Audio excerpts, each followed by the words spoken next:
ಮಹಾಲಕ್ಷ್ಮಿ, ಮಹಾಕಾಳಿ, ಮಹಾಸರಸ್ವತಿಯೈ ನಮಃ. ಎಲ್ರಿಗೂ 3ನೇ ದಿನದ ಚಂದ್ರಘಂಟ ವ್ರತಾಚರಣೆಗೆ ಸ್ವಾಗತಿಸ್ತಾ ಇದ್ದೀನಿ. ನಿನ್ನೆ ತಾನೇ ನಾವು ಬ್ರಹ್ಮಚಾರಿಣಿಯನ್ನು ಮುಗಿಸ್ಕೊಂಡು ಬಂದ್ವಿ. ಇವತ್ತು ಚಂದ್ರಘಂಟ ಅವತಾರದಲ್ಲಿದ್ದಾಳೆ ಮಹಾಕಾಳಿ.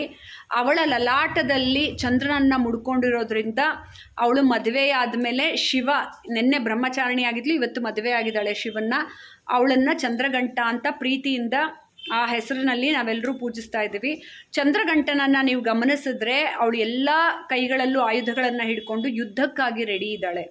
ನಾವು ಕೂಡ ನಮ್ಮ ಜೀವನದಲ್ಲಿ ಯಾವುದೇ ಒಂದು ಯುದ್ಧವನ್ನು, ಕಷ್ಟಗಳನ್ನು ಮುಗಿಸ್ತಾ ಮುಂದಕ್ಕೆ ಹೋಗಬೇಕು ಅಂತಂದಾಗ ನಾವು ಕೂಡ ಒಂದಿಂದಲೇ ಯುದ್ಧ ಮಾಡೋಕ್ಕಲ್ಲ. ದೇವಿನೇ ಹೇಗೆ ನವರಾತ್ರಿಗಳಲ್ಲಿ ಶಕ್ತಿಗಳನ್ನು ಪಡ್ಕೊಂಡು ಅವಳು ಭಂಡಾಸುರನ ವಧೆ ಆಗಿರಬಹುದು ಅಥವಾ ಮಹಿಷನ ವಧೆ ಆಗಿರ್ಬೋದು ಮಾಡೋದಕ್ಕಾಗಿ ಮುಂದೆ ಹೋಗ್ತಿದ್ದಾಳೋ, ನಾವು ಕೂಡ 9 ದಿನ ವ್ರತಾಚರಣೆಯನ್ನು ಮಾಡಿ ನಮ್ಮ ಜೀವನದ ಯುದ್ಧದಲ್ಲಿ ಗೆಲ್ಲಬೇಕು. ಹಾಗಾಗಿ ಚಂದ್ರಘಂಟ ಪೂಜೆಯನ್ನು 3ನೇ ದಿನ ಮಿಸ್ ಮಾಡ್ಕೋಬೇಡಿ. ನೀವು ಆ ದೇವಿ ಇವತ್ತು ಏನು ನೀವು ಪೂಜೆ ಮಾಡ್ತೀರೋ ನಿಮ್ಮ ಜೀವನದ ಎಲ್ಲ ಕಷ್ಟಗಳು, ಆಮೇಲೆ ಇನ್ನೊಂದೇನು ಅಂತ ಹೇಳಿದ್ರೆ ಬ್ಯಾಡ್ ಎನರ್ಜಿ, ನೆಗೆಟಿವ್ ಎನರ್ಜಿಗಳು, ನಿಮ್ಗೆ ಯಾರೋ ಏನೋ ಮಾಡಿಸ್ತಾ ಇದ್ದಾರೆ ಅಂತ ಅನ್ನಿಸ್ದಾಗಲೂ ಕೂಡ ಚಂದ್ರಘಂಟನ ಆರಾಧನೆಯನ್ನು ನೀವು ಮಾಡಲೇಬೇಕು. ಯಾಕೆಂದರೆ ಅವಳು ಹೇಗೆ ಯುದ್ಧಕ್ಕೆ ರೆಡಿ ಆಗ್ತಿದ್ದಾಳೋ ನಾವು ಕೂಡ ಹಾಗೆ ಅವಳ ಆಶೀರ್ವಾದದಿಂದ ಅವಳ ಎನರ್ಜಿಯನ್ನು ಪಡ್ಕೊಂಡು ನಮ್ಮ ಜೀವನದ ಯುದ್ಧಕ್ಕೆ ನಾವು ರೆಡಿ ಆಗಬೇಕು. ನೀವೆಲ್ಲರೂ ಸಿಂಪಲ್ ಮಂತ್ರನ ಉಚ್ಚರಿಸ್ಕೊಂಡೇ ದೇವಿಯನ್ನು ಪೂಜೆ ಮಾಡ್ಕೊಳ್ಳಿ. ದುಮ್ ದುರ್ಗಾಯೇ ನಮಃ, ಕ್ರೀಂ ಕಾಳಿಕಾಯೇ ನಮಃ.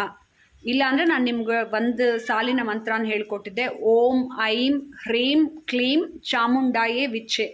ಇದು ನವಾವರ್ಣ ಮಂತ್ರವಾಗಿದೆ ಮತ್ತು ಅದು ದುರ್ಗಾ ಸಪ್ತಶತಿಯಲ್ಲಿ ಬರುವಂತಹ ಮಂತ್ರವಾಗಿರೋದ್ರಿಂದ ಇದು ಮೋಸ್ಟ್ ಪವರ್ಫುಲ್ಲು. ನೀವು ಆ ಮಂತ್ರಗಳನ್ನು ಹೇಳ್ಕೊಬೋದು. ಇಲ್ಲಾಂದರೆ ಲಲಿತಾ ಸಹಸ್ರನಾಮವನ್ನು ಪೂರ್ತಿ ಹೇಳ್ಕೋಬಹುದು. ಯಾವುದೇ ದೇವಿದು ನೀವು ಪೂಜೆ ಮಾಡಿದ್ರು ನವರಾತ್ರಿಯಲ್ಲಿ ಒಂದು ಸಂಕಲ್ಪವನ್ನು ತಗೊಂಡು ಆ ಎಲ್ಲ ಶಕ್ತಿನೂ ನಿಮಗೆ ಬರ್ತಾ ಹೋಗುತ್ತೆ. ನಿಮ್ಮೆಲ್ಲರ ಜೀವನನೂ ಪವರ್ಫುಲ್ಲಾಗಿ ಸಂತೋಷಭರಿತವಾಗಿ ಇರಲಿ ಅಂತ ಆ ನಮ್ಮ ನಾಡದೇವತೆ ಚಾಮುಂಡೇಶ್ವರಿ ಆಶೀರ್ವಾದ ಮಾಡಲಿ ಅಂತ ಈ ಮೂಲಕ ಕೇಳ್ಕೊಳ್ತೀನಿ.